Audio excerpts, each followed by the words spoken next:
Drive में पढ़ने का मजा अपना। देखिए इसके पहले आप लोगों को नाउन की क्लास दे दी गई है और नाउन के पार्ट्स भी दे दिए गए हैं। चाहेंगे तो आप चैनल पर उसको देख भी सकते हैं ब्रॉडली, ठीक है। आज एक बहुत इंपॉर्टेंट टॉपिक की हम आपसे बात करेंगे जो कि बेसिक लेवल पे इंपॉर्टेंट होता है।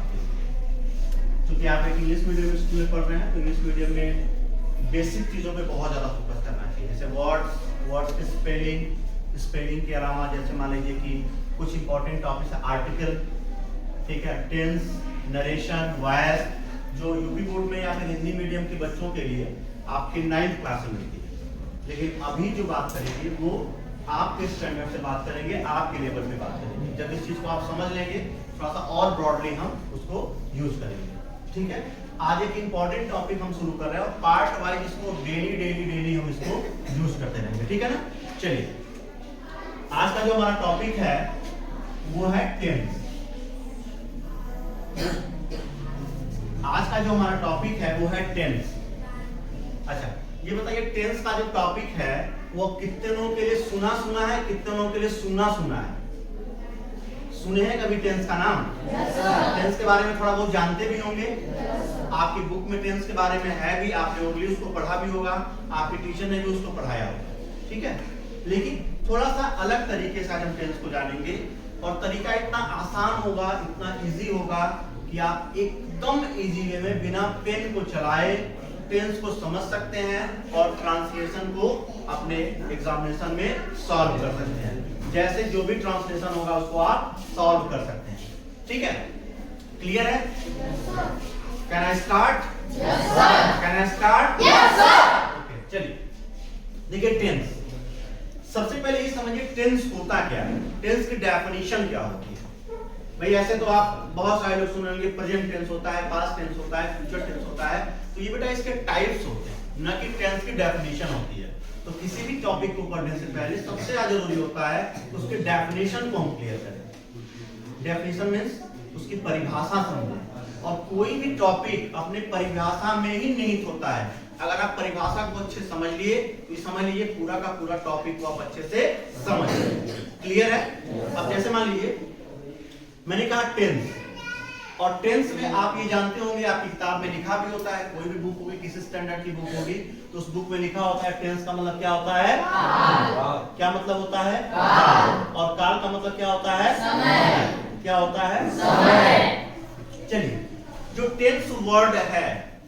टेंस वर्ड है वह बना हुआ है अंग्रेजी के लैटिन भाषा का एक शब्द है टेम्पस। लैटिन भाषा का एक शब्द है टेम्पस, तो बहुत रेयरली किसी बुक में मिलता है, लेकिन आप समझ लीजिए इसको कि एक लैटिन भाषा का शब्द होता है टेम्पस और इस टेम्पस का मतलब होता है समय। इस टेम्पस का क्या मतलब होता है? समय। और इसीलिए इस टेंस का भी मतलब क्या होता है? समय। और समय यहाँ भी मिल गया। टेंस मतलब काल मींस समय और टेम्पस का मतलब क्या होता है? समय। यानी अगर हम देखें तो टेम्पस का मतलब क्या होता है? समय और टेंस का भी मतलब क्या होता है? समय। अब समय से हमारा क्या तात्पर्य? क्योंकि समय से तात्पर्य क्या है? जो टेंस होता है वह सेंटेंस में होने वाले एक्शन के समय को डिनोट करता है। भाई कोई भी कार्य अगर हो रहा है, कोई भी काम हो रहा है, कोई भी काम आप करेंगे तो किसी न किसी एक निश्चित समय पे करेंगे। बिना समय का तो कोई काम करेंगे नहीं। भाई 24 आवर्स होते हैं, 24 घंटे होते हैं, तो कोई भी एक्शन अगर आप परफॉर्म करते हैं तो 24 घंटे के अंदर ही तो होता है, वो 24 घंटे में ही तो काम होता है, वो किसी न किसी निश्चित समय पे ही तो काम होता है। और जब किसी निश्चित समय पे वो काम होता है तो उसी को डिनोट करने के लिए हम किसका यूज करते हैं? टेंस का यूज करते हैं। उसी को बताने के लिए हम किसका यूज करते हैं? टेंस का यूज करते हैं, समय का यूज करते हैं, ठीक है। अब जैसे मान लीजिए अगर आपसे पूछा जाए कि टेंस की परिभाषा क्या होती है इंग्लिश में, तो आप सिंपली कह सकते हैं the word which denote the action of the time, ठीक है, दैट्स कॉल्ड टेंस। भाई समय की बात आप कर रहे हो और समय कौन सा? जो होने वाले एक्शन को, सेंटेंस में होने वाले एक्शन को रिप्रेजेंट करे, दैट्स कॉल्ड टेंस। जो एक्शन को रिप्रेजेंट उसे क्या कहते हैं? टेंस। अच्छा अब एक्शन का मतलब क्या होता है? एक्शन वर्ड का मैं बार बार एक्शन कह रहा हूं, एक्शन का मतलब होता है क्रिया। और क्रिया किसके मीन्स होती है? वर्ब। क्रिया किसके मीन्स होती है? वर्ब। यानी वर्ब के परफॉर्मेंस का टाइम, वर्ब के परफॉर्मेंस का टाइम कौन डिनोट करता है, कौन बताता है? टेंस बताता है। अगर कोई आपसे पूरा बुजुर्ग, आपके बाबा, आपके दादी, आपके चाचा, आपके बुआ आपसे पूछ दें कि बेटा टेंस होता क्या है, तो आप कह दीजिएगा कि बाबा जी टेंस जो होता है वह सेंटेंस में होने वाले मेन वर्ब के टाइम को बताता है, सेंटेंस में होने वाले एक्शन के टाइम को डिनोट करता है। जो भी टाइम आपका, जो भी एक्शन हो रहा है उसका क्या टाइम होता है, उसको डिनोट करने के लिए क्या यूज करते हैं हम? टेंस का यूज करते हैं। समझ में आया आपको? कोई दिक्कत किसी को? किसी को कोई पॉइंट पूछना है या नहीं समझ में आया तो आप तुरंत बता सकते हैं। समझ में आ रहा बेटा? आगे बात की जाए। चलिए, सेंटेंस में होने वाले एक्शन के टाइम को डिनोट करता है। कौन करता है? टेंस करता है। कौन करता है? टेंस।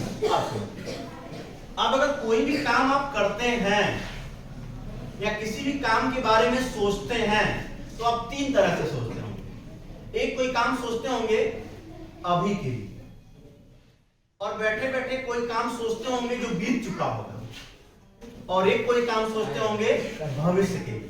जैसे अभी आप क्या कर रहे हैं? मैं पढ़ा रहा हूं और आप क्या कर रहे हैं? पढ़ रहे हैं। ये क्या है? प्रेजेंट की बात है।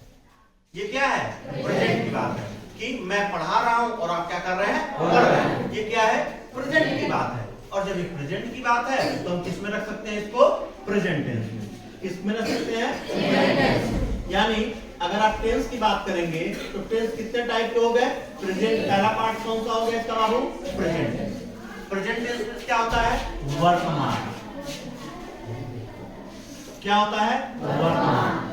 क्या होता है? वर्तमान। यानी वर्तमान की जो चीजें होती है उसे हम प्रेजेंट टेंस में करते हैं। लेकिन देखिए, मैंने कहा था लेवल में बढ़ाऊंगा, प्रेजेंट टेंस के थ्रू भी आप पास्ट की बात करते हैं, लेकिन वो अभी आपको नहीं बताऊंगा, वो नेक्स्ट टाइम आपको बताऊंगा। ठीक है? चलिए, दूसरा, जैसे आप घर पे थे अपने, या कल आप स्कूल में आए थे, तो कल आपको होमवर्क दिया गया। सर आएंगे पूछेंगे कल आप लोगों को कौन सा होमवर्क दिया गया था, तो आप कहेंगे कि सर हम लोगों को फ्रैक्शन सॉल्व करने के लिए दिया गया था, या फिर सिंप्लीफिकेशन दिया गया था मैथ्स में। तो वो पास्ट की बात हो गई, कल की बात हो गई नहीं, यानी बीते हुए जो समय की बात होती है उसको हम किसमें करते हैं? पास्ट में। किसमें करते हैं? पास्ट में। इसके अलावा जैसे अब आप सोच रहे होंगे कि कल मैं स्कूल नहीं आऊंगा क्योंकि आज का होमवर्क बड़ा टफ है, यानी कल के बारे में सोच रहे हैं, आने वाले कल के बारे में सोच रहे हैं, टुमारो के बारे में सोच रहे हैं, यानी कि फ्यूचर के बारे में सोच रहे हैं। या फिर आप सोच रहे होंगे कि अगले महीने मेरे बुआ की लड़की की शादी है, तो वहां पे मैं बहुत अच्छा ड्रेस अपने लिए खरीदूंगा। यानी फ्यूचर की बात इमेजिन कर रहे हैं, नहीं कर रहे हैं? इमेजिन कर रहे हैं, नहीं कर रहे हैं? तो ऐसी बातों को हम किसमें यूज करते हैं? किसमें यूज करते हैं? फ्यूचर टेंस में। थोड़ा धीरे बोलिए भाई, गूंज रहा है क्लास।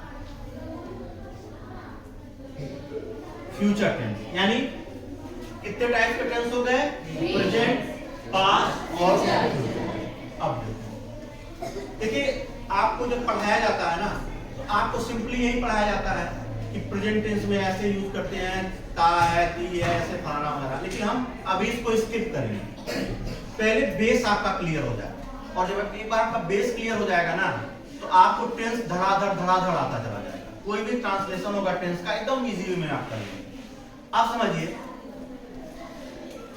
अब मान लीजिए आप प्रेजेंट टेंस में कोई बात कर रहे हैं, पास्ट टेंस में कोई बात कर रहे हैं, फ्यूचर टेंस में कोई बात कर रहे हैं। भाई आप तो ऐसे कह देंगे ना कि मैं एक दिन गोरखपुर जा रहा था, तो रास्ते में मेरे फूफा जी मिल गए, उन्होंने हमें जो है खूब खिलाया पिलाया, बहुत मजा आया। लेकिन ये तो ठीक है, फूफा जी मिल गए, आपको खिलाया पिलाया, बहुत अच्छी बात है। लेकिन बेटा एक बात हमको बताइए, इस सेंटेंस को जो आप इंग्लिश में लिखेंगे तो वहां पे दो चीजों की जरूरत पड़ेगी। हा के लिए एक वर्ब की जरूरत पड़ेगी, और वर्ब जब आएगा तो फिर कैसे लिखा जाएगा ये आपको समझना पड़ेगा। तो टेंस को समझने से पहले हम आपको शॉर्ट में, टेंस को समझने से पहले हम शॉर्ट में आपको वर्ब बता देते हैं, और वर्ब के साथ मेन वर्ब के साथ हेल्पिंग वर्ब, और हेल्पिंग वर्ब के साथ मेन वर्ब, यानी कौन से हेल्पिंग वर्ब के साथ कौन सा मेन वर्ब लगाया है, action denoting verb, start verb. ठीक है ना? चलिए, वर्ब की अगर आप बात करेंगे तो वर्ब दो तरह से यूज किया जाता है, एक हेल्पिंग वर्ब होता है और एक होता है मेन। एक हेल्पिंग वर्ब होता है और होता है मेन वर्ब। देखिए इसको जिरंड भी कहते हैं, आगे इसको जिरंड की तरह से भी यूज करते हैं, ठीक है। लेकिन वो सब चीजें आगे मैं वर्ब जब अच्छे से पढ़ाऊंगा तो आप समझ जाइएगा। अभी टेंस के अकॉर्डिंग जो नीड है मैं आपको वही बता रहा हूँ। एक होता है हेल्पिंग वर्ब और दूसरा होता है मेन वर्ब। अब सेंटेंस में यूज होने वाला मेन वर्ब याद रखिएगा, ग्रामर का एक रूल होता है कि सेंटेंस में यूज होने वाला मेन वर्ब हमेशा डिपेंड होता है अपने सेंटेंस में यूज होने वाले हेल्पिंग वर्ब के अकॉर्डिंग। यानी मेन वर्ब हमेशा डिपेंड किस पे होगा? Helping verb. Main verb depend होगा हेल्पिंग वर्ब पे, यानी कि हेल्पिंग वर्ब जैसे चाहेगा वैसे ही मेन वर्ब को आना पड़ेगा। यानी कहीं कहीं से ये सपोर्ट करता है इसको, क्लियर है? यानी हेल्पिंग वर्ब जैसे चाहेगा वैसे ही मेन वर्ब को सेंटेंस में आना पड़ेगा। अब जब आप टेंस पढ़ोगे डिटेल में, ट्रांसलेशन बनाएंगे आप, ट्रांसलेशन हिंदी से इंग्लिश में चेंज करेंगे तो वहां पे हेल्पिंग वर्ब आपको रटना पड़ेगा। और जब हेल्पिंग वर्ब आप रट लेंगे तो आपको ये पता चल जाएगा हेल्पिंग वर्ब भाई वहां बताया जाएगा प्रेजेंट टेंस में कौन सा हेल्पिंग वर्ब आता है, पास्ट में कौन सा आता है, इंडेफिनिट में कौन सा आता है, कंटीन्यूअस में कौन सा आता है। तो जब आपको सारे बहुत सारे हेल्पिंग वर्ब मिलेंगे तो आपको ये पता होना चाहिए कि उन हेल्पिंग वर्ब को अपने साथ कैसे मेन वर्ब को लेकर के आते हैं। यानी हेल्पिंग वर्ब अगर आ रहा है आर तो आर कैसा लेकर के आएगा अपने साथ। तो यहाँ मैं आपको शॉर्ट में बता दे रहा हूँ ताकि जब टेंस आप पढ़ाऊंगा तो ये आपके ऊपर प्रेशर नहीं रहेगा कि वर्ब का आईएनजी फॉर्म, वर्ब का थर्ड फॉर्म, जैसे आप देखोगे ये वर्ब समझ जाओगे हाँ इसके साथ थर्ड फॉर्म आएगा, इसके साथ सेकंड फॉर्म आएगा, ठीक है। अब जैसे हेल्पिंग वर्ब में कभी भी अगर आपके पूरे टेंस में हेल्पिंग वर्ब में डू आएगा, डज आएगा, डिड आएगा, विल आएगा, शैल आएगा, इसके अलावा would,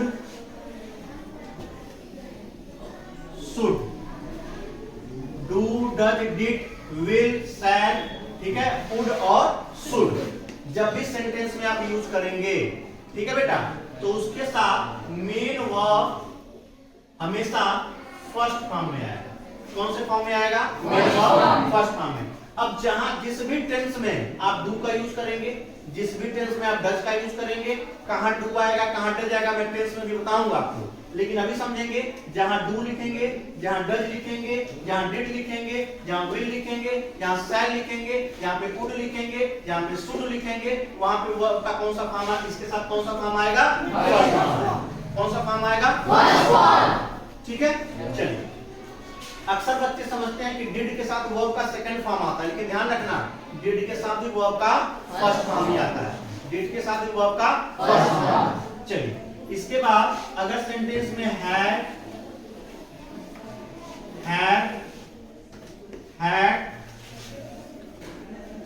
will have, shall have, ठीक है, ठीक है, इसका वुड हैव, शुड हैव, ठीक है, विल हैव, शैल हैव, ये सब जब भी आएंगे तो इनके साथ will have, shall have, has have, had, ठीक है, वुड हैव, शुड हैव, ये जितने भी आएंगे जिस भी टेंस में आएंगे तो अपने साथ मेन वर्ब का थर्ड फॉर्म लेकर के आएंगे, मेन वर्ब का थर्ड फॉर्म लेकर के आएंगे, ठीक है। इसके अलावा जब सेंटेंस में ईच, एम, आर, वॉच, वर, देखिए इसको वेयर नहीं पढ़ा था, वर पढ़ा जाता है, वॉच, वर, ठीक है, is, am, are, was, were, ठीक है, विल हैव बीन, नहीं sorry, has been, have been और हैड बीन, ठीक है, will have been, shall have been,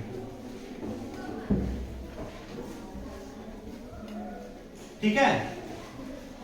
ये जब भी आएंगे तो अपने साथ वर्ब का नहीं, वर्ब का फर्स्ट फॉर्म प्लस आईएनजी, देखिए कुछ किताबों में वर्ब का फोर्थ फॉर्म लिखा जाता है, वर्ब का आईएनजी को वर्ब का फोर्थ फॉर्म बताते हैं, लेकिन मैं आपको बता रहा हूं वर्ब का फोर्थ फॉर्म होता ही नहीं है, क्योंकि देखिए हर वर्ब का फर्स्ट फॉर्म होता है, हर वर्ब का सेकेंड फॉर्म होता है, हर वर्ब का थर्ड फॉर्म होता है, लेकिन हर वर्ब का फोर्थ फॉर्म नहीं होता है, क्योंकि जैसे ही फोर्थ फॉर्म आप लगाएंगे वो अपने क्या होता है वर्ब से बदल के या तो नाउन बन जाएगा या फिर एडजेक्टिव बन जाएगा, इसलिए वर्ब का फोर्थ फॉर्म नहीं समझेंगे, सीधे कहेंगे फर्स्ट फॉर्म प्लस आईएनजी। तो is, am, are, was, were, has been, have been, had been, will have been, shall have been और भी बहुत सारे जो वाइस में पढ़ाऊंगा, इनके साथ वर्ब का first form plus ING use किया जाता है, वर्ब का first form plus ING use किया जाता है, ठीक है,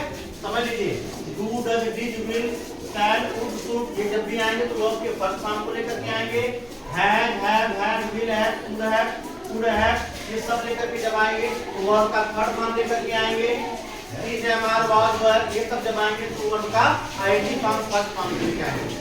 ये बेटा हमेशा याद रखिएगा कि जब भी आईएनजी फॉर्म लगता है तो वर्ब के फर्स्ट फॉर्म के ही साथ लगता है, आईएनजी फॉर्म ना तो सेकंड फॉर्म के साथ लगता है ना तो थर्ड फॉर्म के साथ लगता है, जब भी लगता है तो फर्स्ट फॉर्म के साथ लगता है, ठीक है। अब हम आपको बता दिए कि वर्ब जब भी लिखे जाएंगे, अब मैं कभी लिखूंगा, मान लो ऐसे समझ लो मैंने क्यों बताया है, मैं कभी लिखूंगा सब्जेक्ट प्लस विल तो आप तुरंत समझ जाएंगे यहाँ पे विल आया तो वर्ब का फर्स्ट फॉर्म आएगा, विल आया तो वर्ब का फर्स्ट फॉर्म आएगा। मैं लिखूंगा सब्जेक्ट प्लस हैड, तुरंत आप समझ जाएंगे हैड आया तो वर्ब का थर्ड फॉर्म आएगा। तो ये ट्रिक होता है ग्रामर का कि टेंस पढ़ने का सबसे बड़ा फायदा यही होता है कि वर्ब को समझ लेंगे तो टेंस पूरा का पूरा समझ में आ जाएगा, इसलिए क्योंकि हेल्पिंग वर्ब जो होता है वो सपोर्ट करता है मेन वर्ब को, यानी सेंटेंस में आने वाला मेन वर्ब हमेशा सेंटेंस में यूज होने वाले हेल्पिंग वर्ब पे डिपेंड होता है, हेल्पिंग वर्ब जैसे चाहेगा वैसे ही मेन वर्ब को सेंटेंस में आना होगा। क्लियर है? तो आप इसको अच्छे से पढ़ के आइएगा। नेक्स्ट क्लास जो हमारी होगी टेंस में हम प्रेजेंट इंडेफिनिट टेंस पे बात करेंगे। आज के लिए बस इतना ही। It's enough for today. Thank you.